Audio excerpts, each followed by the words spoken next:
There's a point in some divorce meetings where the client is not really asking for more information. They're asking for relief. And right there, the room changes. And what happens in the next 90 seconds matters more than most advisors realize.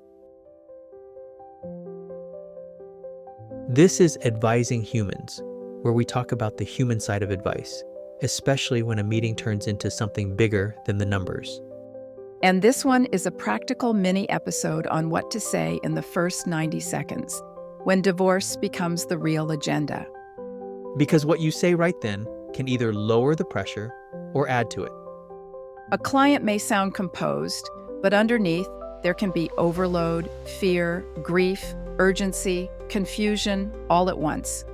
So the first goal is not to cover everything.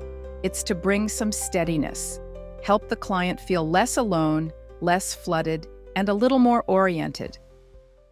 So let's give people language they can actually use. Here's a clean opening script you can use almost word for word. I'm really glad you told me. We don't have to solve everything today. Let's slow this down. Focus on what matters most right now and take it step by step. My job is to help you get clear on what needs attention first and protect you from having to carry all of this at once. That's really good. It feels warm, but it also feels structured, not vague. Right. Because the client doesn't need a big speech. They need steadiness. They need to feel like this can start to feel more manageable. And once you open that way, then you can move into the 3 high-impact questions. Okay, so what are those 3 questions? First, what feels most present for you right now? Second, which decisions are taking up the most mental space? Third, what would steady look like over the next few months? Those are strong. They don't make the client get fully organized before the meeting can help. That's why they work. They surface pressure, not just facts, and they help move the conversation out of everything at once and into what matters first. And I think that middle one is especially good. What's taking up the most mental space? Because it gets underneath the obvious topic. It does, because the thing creating the most pressure is not always the thing that sounds biggest on paper. Sometimes it's cash flow, sometimes it's housing, sometimes it's access, shame, or fear of choosing wrong. Sometimes what sounds like certainty is really fear trying to regain control. Sometimes what looks like procrastination is depletion. You're listening for the pressure point, not just the headline issue. So once those questions are out there, what should the advisor actually be listening for? There are 3 big signals. First is urgency. Listen for language like, I need to decide now. I just want this done. I can't keep doing this. That can mean the client is at risk of choosing speed over clarity. Second, shame or avoidance. Things like not knowing what they have access to, nodding along when they're confused, or not wanting to admit they don't understand something. A lot of clients carry embarrassment around practical details, logins, access, documents, all of that.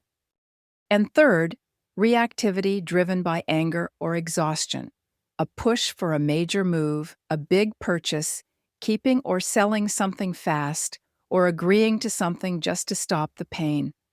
Those are usually timing, overload, emotion, and pressure problems, not intelligence problems. So the advisor is not only listening for content, they're listening for state. That's it, because their state tells you what the meeting needs next. If the client is emotionally overloaded, slow it down, simplify it, and go step by step. If they're steadier and asking for guidance on choices, then you can move into outcomes and trade-offs later. That's really helpful. So how do you close this first part of the meeting without making it feel abrupt? Well, you close by reducing the number of spinning decisions and naming one clear next step. A good closing line is, you don't have to solve everything today. We'll handle what matters first and keep the rest in order. That lands well. It does, because it brings the whole meeting back to that same steady tone. Then make the next step specific. Not 10 things, just one. Maybe confirm account access. Maybe map this month's cash needs. Maybe get one page of clarity around housing and immediate deadlines. A strong first meeting leaves the client calmer and clearer, not impressed by complexity. And that really is the whole thing, right? The first 90 seconds are not about sounding polished. They're about changing the emotional temperature of the meeting. Right, and once that shift happens, the meeting gets better in a very simple way. The client can think again, they can breathe a little, they can stop trying to solve everything at once and start seeing what matters first. Which is usually the real value in that moment. It is, because before the strategy, before the scenarios, before all the moving parts, the client needs a sense that this can be taken one step at a time. That's what lowers pressure. That's what protects decision quality.